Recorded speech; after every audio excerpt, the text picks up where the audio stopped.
Hello दोस्तों, स्वागत है आप सभी का हमारे इस YouTube चैनल प्रकाश LLB में। तो दोस्तों, आज की इस वीडियो में हम CSC में फाइनल एग्जाम में पास कैसे हो सकते हैं उसकी पूरी जानकारी देने वाले हैं। CSC में फाइनल एग्जाम में 50 क्वेश्चन आते हैं, वो सारे क्वेश्चन हमने इस वीडियो में आंसर के साथ कवर किए हैं। दोस्तों, अगर आप भी CSC में फाइनल एग्जाम देना चाहते हैं तो इस वीडियो में दिए गए सभी क्वेश्चन को सही तरीके से आपको देखना होगा और समझना होगा।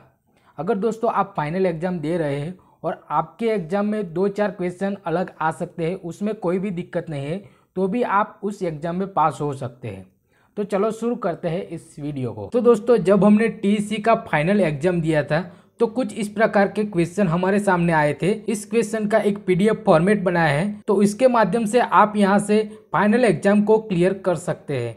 तो यहाँ पे जो क्वेश्चन दिए गए हैं उसको आपको सही से देख लेना है, उसके बाद ही फाइनल एग्जाम आपको देना होगा। तो यहाँ पे दोस्तों देखते हैं कि जो पहला क्वेश्चन है कि उद्यमशीलता धन पैदा करने का अवसर है, तो इसका जो आंसर है वो सही है। उसके बाद दोस्तों दूसरा जो क्वेश्चन है, एक सफल उद्यमी बहुत तेजी से अमीर बन सकता है, तो यह भी प्रश्न सही है। उसके बाद तीसरा क्वेश्चन है, इसमें से कौन उद्यमशीलता का एक उदाहरण है। उसमें दोस्तों आपको 4 ऑप्शन दिए जाएंगे, उसमें से आपको एक शहर में नए प्रकार का रिश्ता शुरू करना, ये उद्यमशीलता का एक उदाहरण है। ये क्वेश्चन का जो आंसर है इसको आपको सिलेक्ट कर देना है। उसके बाद दोस्तों चौथा क्वेश्चन है, नए विचार के आधार पर व्यवसाय शुरू करने वाले हमेशा सफल होते हैं, तो यह भी क्वेश्चन है वो गलत है, क्योंकि नए विचार के आधार पर सभी व्यवसाय सफल नहीं हो सकते, इसलिए ये जो क्वेश्चन है वो गलत है। उसके बाद दोस्तों 5वें नंबर का क्वेश्चन है, इसमें से कौन एक सफल भारतीय उद्यमी है। इसमें दोस्तों आपको 3 या 4 ऑप्शन दिए जाएंगे, उसमें जो जो नेम दिए गए हैं उसका जो आंसर आता है ऊपर में से सभी 3 ऐसे उद्योगपति हो गए जो भारत में सफल है, तो उसमें आपको ये जो क्वेश्चन है ऊपर के सभी ये आंसर को सिलेक्ट कर देना है। उसके बाद दोस्तों 6ठे नंबर का क्वेश्चन है, संगठन उद्यमी नहीं है लेकिन लोग उद्यमी है, तो ये जो क्वेश्चन है वो भी सही है। उसके बाद 7वां क्वेश्चन, क्या उद्यमशीलता रोजगार पैदा करने का अवसर है। हाँ बिल्कुल है, तो ये जो आंसर है हाँ यह कहता है। उसके बाद दोस्तों 8वें नंबर का क्वेश्चन है, उद्यमिता का विशिष्ट उपकरण क्या है। तो प्रयोग है वो उद्यमशीलता का विशिष्ट उपकरण है। इस आंसर को आपको आपके क्वेश्चन में जो ऑप्शन होते हैं उसमें सिलेक्ट कर देना है। उसके बाद दोस्तों 9वें नंबर का क्वेश्चन, इसमें से कौन बांटना का सही विस्तार है, तो उसमें आपको सिलेक्ट करना है बातचीत से तय अनुबंध का सबसे अच्छा विकल्प, तो इस विकल्प को आपको यहाँ पे सिलेक्ट कर देना है। 10वें नंबर का क्वेश्चन, सफल होने के लिए उद्यमियों को खाली जगह का होना आवश्यक है, तो धीरज का होना आवश्यक है, तो दोस्तों आपको यहाँ पे धीरज जो ऑप्शन है उसको आपको यहाँ पे सिलेक्ट कर देना है। उसके बाद 11वें नंबर का क्वेश्चन, मूल्यांकन करते समय विचार करने के लिए क्या कारण है कि क्या एक विचार एक अवसर है या अर्थशास्त्र के संबंध में नहीं है। इसका जो आंसर है वो इसमें से कोई नहीं, तो आपको 3-4 ऑप्शन दिए गए होंगे, तो उसमें दोस्तों आपको सिलेक्ट करना है इसमें से कोई नहीं, ये ऑप्शन है आपको सिलेक्ट कर देना है। उसके बाद 12वें नंबर का क्वेश्चन, कैश फ्लो केवल उन नकदी के बीच का अंतर है जो प्रवाह में बहती है और नकदी जो बाजार में बहती है, तो इसका जो आंसर है वो सही हो। 13वें नंबर का क्वेश्चन, हमें एक विचार का मूल्यांकन की आवश्यकता क्यों है। तो आपको 3 ऑप्शन दिए गए होंगे और चौथा जो ऑप्शन है ऊपर में से सभी, उस ऑप्शन को आपको यहाँ पे सिलेक्ट कर देना है। उसके बाद 14 नंबर का क्वेश्चन, सामरिक मूल्य महत्वपूर्ण या एक प्रौद्योगिक से आते हैं। इसका जो आंसर है ग्राहक योगदान या एक स्वामित्व प्रौद्योगिकी, इस ऑप्शन को आपको यहाँ पे सिलेक्ट कर देना है। उसके बाद 15 नंबर का क्वेश्चन, कई बार प्रौद्योगिकी स्टार्टअप जो कि संचित हानि और मालूमी बिक्री प्राप्त करते हैं, कई बार ये लागत होते हैं, तो इसका जो आंसर है वो सही है, तो आपको सही का ऑप्शन सिलेक्ट कर देना है। 16वें नंबर का क्वेश्चन, प्रत्यक्ष कम लागत के कार्यकारी वेतन भोगियों का वेतन, बिक्री टीम को भुगतान, कमीशन,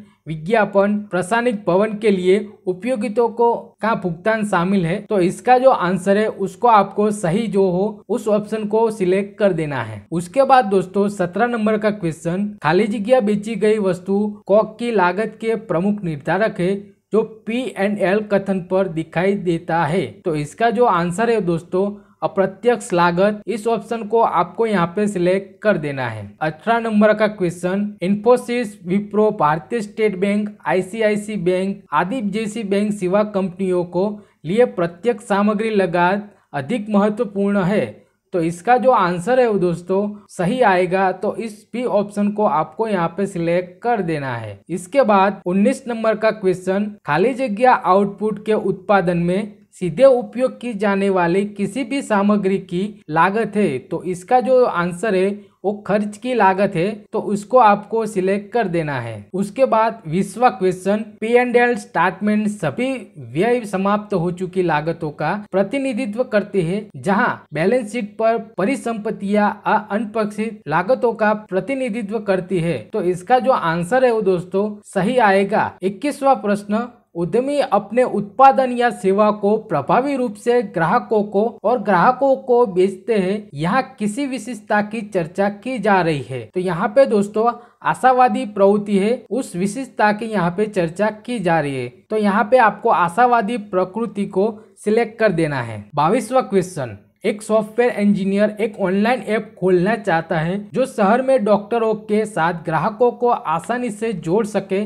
इसके अलावा मरीजों के नियुक्त को बुक करने के दूसरे राय के लिए अन्य डॉक्टरों के साथ रिपोर्ट साझा करने में मदद कर सके। उसे क्या कहना चाहते हैं? तो इसका जो आंसर है वो दोस्तों ऊपर के सभी। तो आपको जो ऐसा प्रश्न दिखाई दे तो 3 जो ऑप्शन हो गए वो सही हो गए, और नीचे जो चौथा ऑप्शन होगा ऊपर के सभी, तो आपको उस ऑप्शन को सिलेक्ट कर देना है। उसके बाद आएगा 23वां क्वेश्चन, निरपेक्ष क्षमता पूर्व से संबंधित है, संबंधित ज्ञान को समझने में सक्षम है, के मूल्य को पहचानता है और नई जानकारी को उपयोग करता है।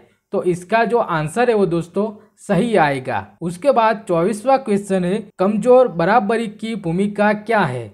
तो इसका आंसर है दोनों सही। तो आपको ऊपर के दोनों ऑप्शन आएंगे वो सही हो गए, और तीसरा जो ऑप्शन होगा दोनों सही। तो उस ऑप्शन को सिलेक्ट कर देना है। आपको यहाँ पे दोस्तों जो क्वेश्चन दिए गए हैं वो आपको ऑप्शन नहीं दिखाई दिए, क्योंकि हमने यहाँ पे आंसर दिए हैं। तो आपको सही तरीके से इसको पढ़ लेना है, उसके बाद ही जो फाइनल एग्जाम है उसको देना होगा। तो उसके बाद दोस्तों 25वां क्वेश्चन है, उद्यमी हमेशा चीजों को करने के लिए नई तरीके का तलाश में रहते हैं। उसका जो आंसर है वो आता है रचनात्मक। तो इस ऑप्शन को भी आपको सिलेक्ट कर देना है। ऐसा कोई क्वेश्चन आए तो आपको सिलेक्ट कर देना है। उसके बाद आता है दोस्तों 26वां क्वेश्चन, लाभ और हानि बयान सभी लेन देन को एक आधार पर रिकॉर्ड करता है। तो इसका जो आंसर है वो भी सही आता है। उसके बाद 27वां क्वेश्चन, एक वास्तविक खाता क्या है? तो इसका जो आंसर है इनमें से कोई भी सही नहीं है। तो कुछ इस प्रकार क्वेश्चन आपके सामने आ सकता है। तो आपको दोस्तों इसमें 3 ऑप्शन दिए गए होंगे,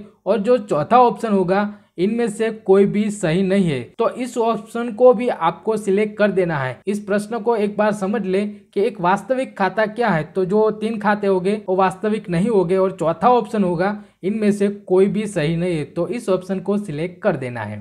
उसके बाद आता है 28वां क्वेश्चन, नाम मात्र खाते वह खाते हैं जिसमें व्यय, हानि और लाभ शामिल है। तो इसका जो आंसर है असत्य नाम मात्र खाता है जिसमें हानि और लाभ दोनों शामिल है। उसके बाद आता है 29वां क्वेश्चन, व्यवसाय के मौजूदा परिसंपत्तियों को देनदारियों और इक्विटी का रिकॉर्ड है। तो इसका जो आंसर है वो बैलेंस शीट आता है। तो आपको बैलेंस शीट आंसर को सिलेक्ट कर देना है। 30 नंबर का क्वेश्चन, बैलेंस शीट एक व्यवसाय के सभी आय और एक निश्चित से अधिक लागत का एक रिकॉर्ड है। तो इसका जो आंसर है वो दोस्तों सही है। तो आपको सही सिलेक्ट कर देना है। उसके बाद 31वां क्वेश्चन, एक व्यवसाय मौजूद हो सकता है अगर उसके पास कोई राजस्व नहीं है। तो इसका भी आंसर है वो दोस्तों सही आता है। 32वां क्वेश्चन, खाली जगह अनिश्चित भविष्य की योजना बनाने और यह तय करने के बारे में है कि व्यवसाय को किसी तरह का निवेश करना चाहिए। तो इसका जो आंसर है वो वित्त आता है, मतलब फाइनेंस। तो आपको उसको सिलेक्ट कर देना है। 34वां क्वेश्चन, खाली जगह के कई मालिक या साझेदार है जिसमें से कुछ व्यवसाय के दिन प्रतिदिन चलते के लिए जिम्मेदार होते हैं। तो यहाँ पे दोस्तों आता है प्रेसिडेंटशिप, अध्यक्षता। तो आपको अध्यक्षता सिलेक्ट कर देना है। 35 नंबर का क्वेश्चन, प्रत्येक EMI में ऋण राशि के एक पुनः भुगतान और अगले महीने के लिए ब्याज शामिल होता है जो ऋणदाता के बकाया राशि पे निर्भर करता है। इस पद्धति को खाली जगह कहा जाता है। तो दोस्तों इस पद्धति को संतुलन विधि पुनर्वृत्ति कहा जाता है।